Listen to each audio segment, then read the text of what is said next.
Classroom Management, Chapter 12. We're going to skip the objectives.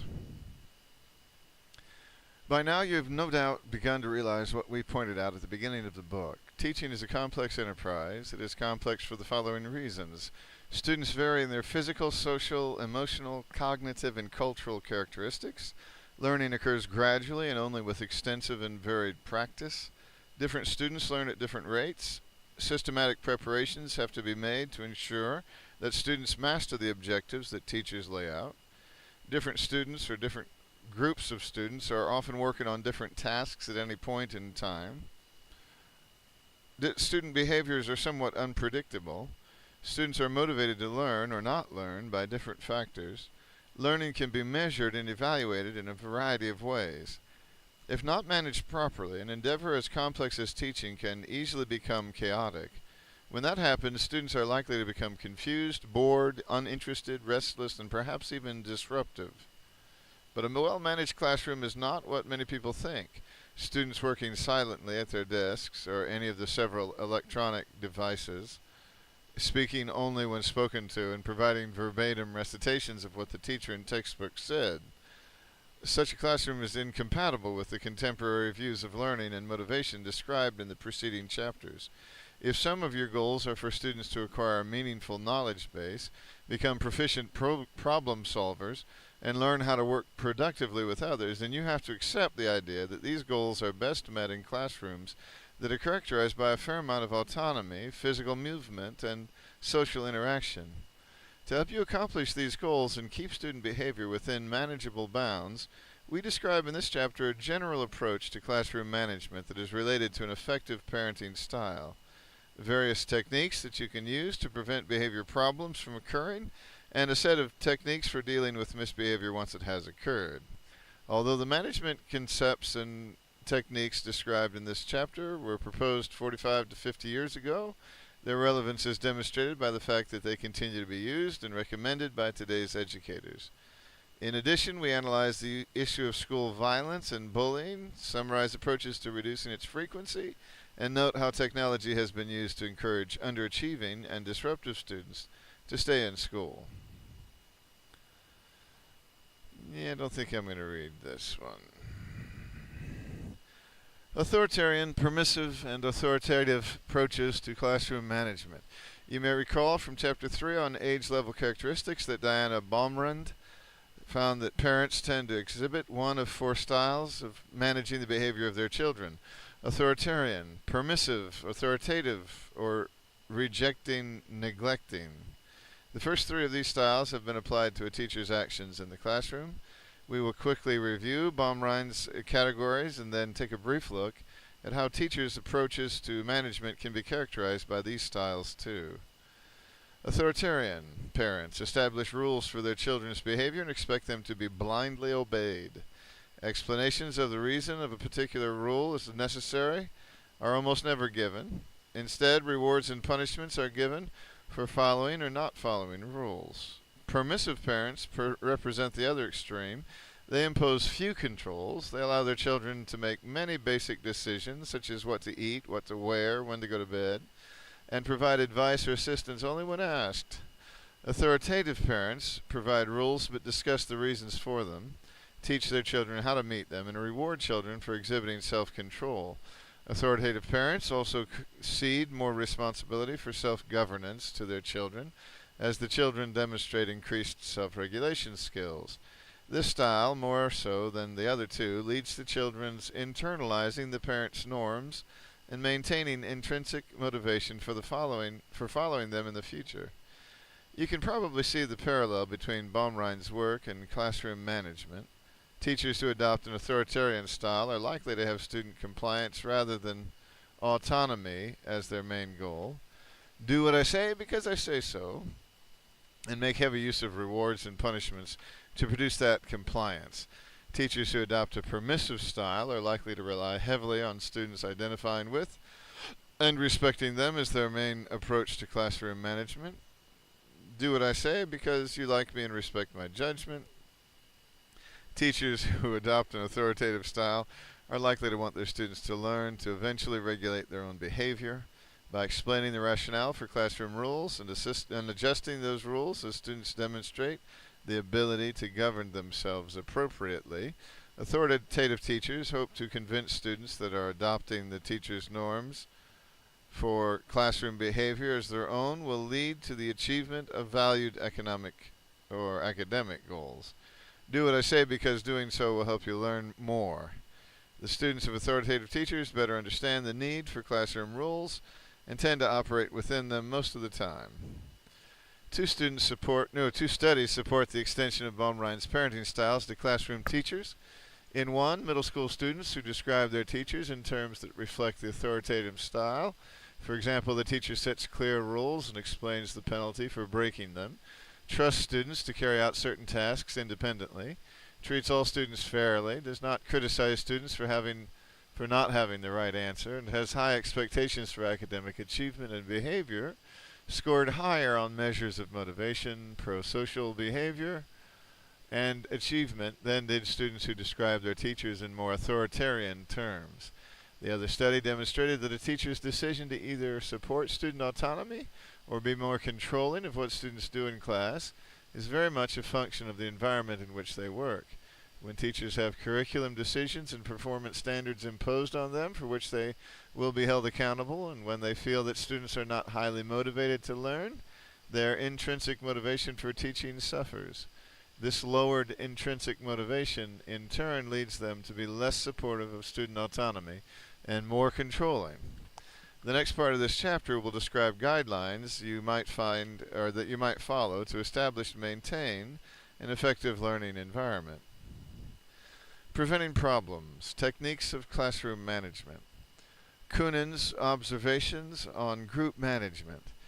Interest in the significance of classroom management was kindled when Jacob Kunin wrote a book titled Disciple or Discipline in Group Management in Classrooms, 1970. Kunin noted that he first became interested in group management when he reprimanded a college student for blatantly reading a newspaper in class. Kunin was struck by the extent to which the entire class responded to a reprimand directed at only one person, and he subsequently dubbed this the ripple effect. Chances are you can recall a situation in which you were diligently working away in a classroom, and the teacher suddenly became quite angry at a disruptive classmate. If you felt a bit tense after the incident, even though your behavior was blameless, and tried to give the impression that you were a paragon of student virtue, you've had personal experience with the ripple effect.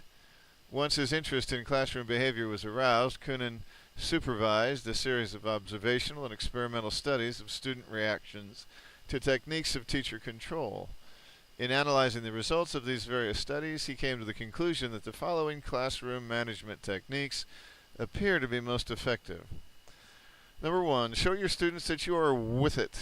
Kunin coined the term with itness to emphasize that teachers who prove to their students that they know what is going on in a classroom usually have fewer behavior problems than teachers who appear to be unaware of incipient disruptions.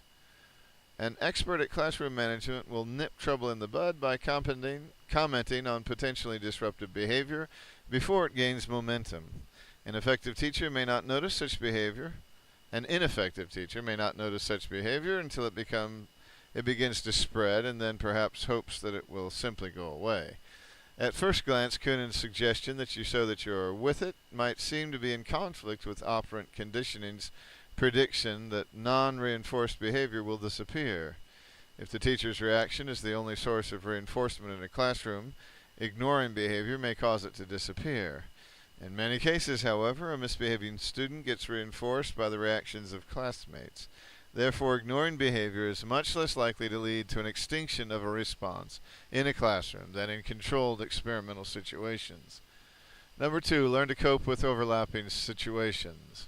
When he analyzed videotapes of actual classroom interactions, Kunin found that some teachers seemed to have one-track minds. They were inclined to deal with only one thing at a time, and this way of proceeding caused frequent interruptions in classroom routine. One primary grade teacher whom Kunin observed, for example, was working with a reading group when she noticed two boys on the other side of the room poking each other. She abruptly got up, walked over to the boys, berated them at length, and then returned to the reading group. By the time she returned, however, the children in the reading group had become bored and listless and were tempted to engage in mischief of their own. Koonin concluded that with-itness and skill in handling overlapping activities seemed to be related. An expert classroom manager who is talking to children in a reading group, for example, might notice two boys at the far side of the room who are beginning to scuffle with each other. Such a teacher might in mid-sentence tell the boys to stop and make the point so adroitly that the attention of the children in the reading group does not waver. Number 3, strive to maintain smoothness and momentum in class activities. This point is related to the previous one. Koonin found that some teachers caused problems for themselves by constantly interrupting activities without thinking about what they were doing. Some teachers whose activities were recorded on videotape failed to maintain the thrust of a lesson because they seemed unaware of the rhythm of student behavior. That is, they did not take into account the degree of student inattention and restlessness, but instead moved ahead in an almost mechanical way. Others flip-flopped from one activity to another. Still others would interrupt one activity, for example a reading lesson, to comment on an unrelated aspect of classroom functioning. Someone left a lunch bag on the floor. There were also some who wasted time dwelling on a trivial incident, making a big fuss because the boy lost his pencil. And a few teachers delivered individual instead of group instruction. All right, Charlie, you go to the board. Fine. Now, Rebecca, you go to the board. All of these types of teacher behavior tended to interfere with the flow of learning activities. Number 4, try to keep the whole class involved, even when you are dealing with individual students. Koonin found that some well-meaning teachers had fallen into a pattern of calling on students in a predictable order and in such a way that the rest of the class served as passive audience. Unless you stop to think about what you are doing during group recitation periods, you might easily fall into the same trap. If you do, the audience is almost certain to become bored and may be tempted to engage in troublemaking activities just to keep occupied. Some teachers, for example, call on students to recite by going around the circle or going up and down rows or following alphabetical order. Others call on a child first and then ask a question. Still others ask one child to recite at length, read an entire passage, for example. All of these techniques tend to spotlight one child in predictable order and cause the rest of the class members to tune out until their turn comes. You are more likely to maintain interest and limit mischief caused by boredom if you use techniques such as the following. Ask a question and after pausing a few seconds to let everyone think about it, pick out someone to answer it. With subsequent questions, call on students in an unpredictable order so that no one knows when he or she will be asked to recite. If you feel that some students in a class are very apprehensive about being called on, even under relaxing circumstances, you can either ask them extremely easy questions or avoid calling on them at all. If you single out one child to go to the board to do a problem, ask all other students to do the same problem at their desks, and then choose one or two at random to compare their work with the answers on the board. When dealing with lengthy or complex material, call on several students in quick succession and in unpredictable order, and ask each to handle one section. In a primary grade reading group, for example, have one child read a sentence, then pick someone at the other side of the group to read the next sentence, and so on. Use props in the form of flashcards, photocopied or computer-printed sheets, or workbook pages to induce all students to respond to questions simultaneously. Then ask students to compare answers. One ingenious elementary school teacher whom Koonin observed had each student print the 10 digits on cards that could be inserted in a slotted piece of cardboard. She would ask a question such as how much is 8 and 4, and then pause a moment while the students arranged their answers in the slots, and then say, all show. Introduce variety and be enthusiastic, particularly with younger students. After viewing videotapes of different teachers, Koonin and his associates concluded that some teachers seemed to fall into a deadly routine much more readily than others. They followed the same procedure day after day and responded with the same, almost reflexive comments. At the other end of the scale were teachers who introduced variety, responded with enthusiasm and interest, and moved quickly to new activities when they sensed that students either had mastered or were satiated by a particular lesson. It seems logical to assume that students will be less inclined to sleep, daydream, or engage in disruptive activities if they are exposed to an enthusiastic teacher who varies the pace and type of classroom activities. Be aware of the ripple effect. When criticizing student behavior, be clear and firm. Focus on behavior rather than on personalities, and try to avoid angry outbursts. If you take into account the suggestions just made, you may be able to reduce the amount of student misbehavior in your classes. Even so, some behavior problems are certain to occur. When you deal with these, you can benefit from Conan's research on the ripple effect. On the basis of observations, questionnaires, and experimental evidence, he concluded that innocent students in a class are more likely to be positively impressed by the way the teacher handles a misbehavior if the following conditions exist. The teacher identifies the misbehavior and states what the unacceptable behavior is. Jorge, don't flip that CD at Jamal. The teacher specifies a more constructive behavior. Please put the CD back in the storage box. The teacher explains why the deviant behavior should cease. If the CD gets broken or dirty, no one else will be able to use it, and we'll have to try to get a new one. The teacher is firm and authoritative and conveys a no-nonsense attitude. All infractions of classroom rules will result in an appropriate punishment, no ifs, ands, or buts. The teacher does not resort to anger, humiliation, or extreme punishment. Kunin concluded that extreme reactions did not seem to make children behave better. Instead, anger and severe reprimands upset them and made them feel tense and nervous. Roger, that was an incredibly stupid thing to do. Do it again and you'll be sorry. Not only is this recommendation consistent with common sense, but it is also supported by research. Students who were consistently the target of verbal abuse from teachers, such as ridicule, name-calling, shaming, yelling, and negative comparisons to other students, were more likely than students who were not treated this way to exhibit subsequent behavior problems and to achieve at lower levels. The teacher focuses on behavior, not on personality. Say, Ramona staring out the window instead of reading your book is unacceptable behavior in my classroom, rather than, Ramona, you're the laziest student I've ever had in class. Contemporary studies of classroom management.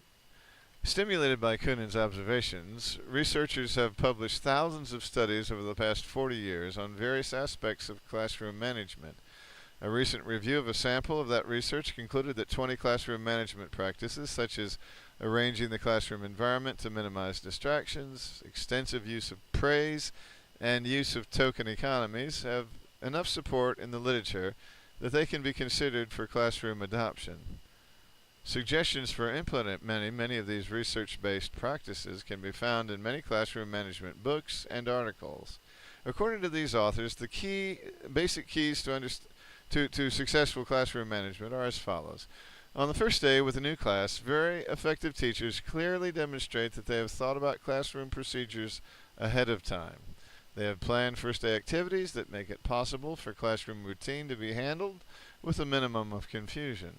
They also make sure students understand why the procedures are necessary and how they are to be followed. A short list of basic classroom rules is posted or announced, or both, and students are told about the penalties that will incur in the event of misbehavior. During the first weeks with a new group of students, effective teachers have students engage in whole group activities under teacher direction.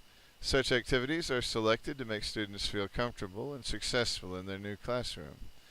After the initial orientation period is over, effective teachers maintain control by using the sorts of techniques that Kunin described. They show that they are with it, cope with overlapping situations, maintain smoothness and momentum, and avoid ignoring the rest of the class when dealing with individual students. Effective teachers give clear directions, hold students accountable for completing assignments, and give frequent feedback without being punitive. Effective teachers demonstrate that they care about students, meaning they are interested in and ready to support students in their personal and academic lives. Managing the middle, junior high, and high school classroom.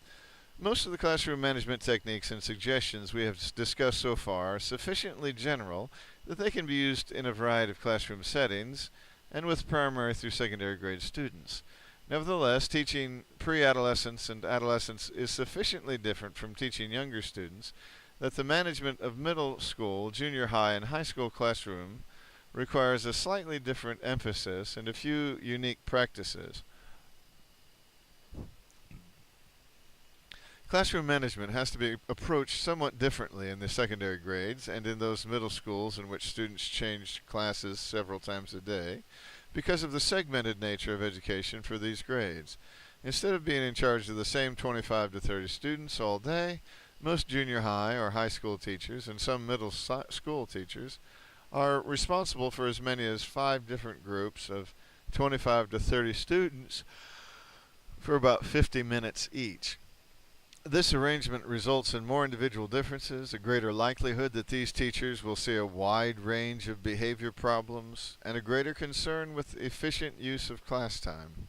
A survey of beginning middle school and high school teachers found persistent problems with students talking, being out of their seats without permission, using cell phones and electronic games, and refusing to complete assignments, and being argumentative when confronted with violations of classroom and school rules. Because of the special nature of adolescence, relatively short class times and consecutive classes with different students, middle school, junior high, and high school teachers must concentrate their efforts on preventing misbehavior. Edmund Emmer and Carolyn Evertson in Classroom Management for Middle and High School Teachers discusses how teachers can prevent misbehavior by carefully organizing the classroom environment, establishing clear rules and procedures, and delivering effective instruction. According to Emmer and Evertson, the physical features of the classroom should be arranged to optimize teaching and learning. They suggest an environment in which 1. The arrangement of the seating, materials, and equipment is consistent with the kinds of instructional activities the teacher favors. Number 2, high traffic areas such as the teacher's desk and the pencil sharpener are kept free of congestion. Number 3, the teacher can easily see all students. Number 4, frequently used teaching materials and student supplies are readily available. And number 5, students can easily see instructional presentations and displays. In too many instances, teachers spend a significant amount of class time dealing with misbehavior rather than with teaching and learning, either because students are never told what is expected of them or because rules and procedures are not communicated clearly. Accordingly, Emmer and Associates suggest that classroom rules should be specifically stated, discussed with students on the first day of class, and for 7th, 8th, and 9th graders posted in a prominent place.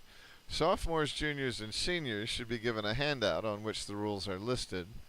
A set of 5 to 8 basic rules should be sufficient. Some examples of these basic rules follow.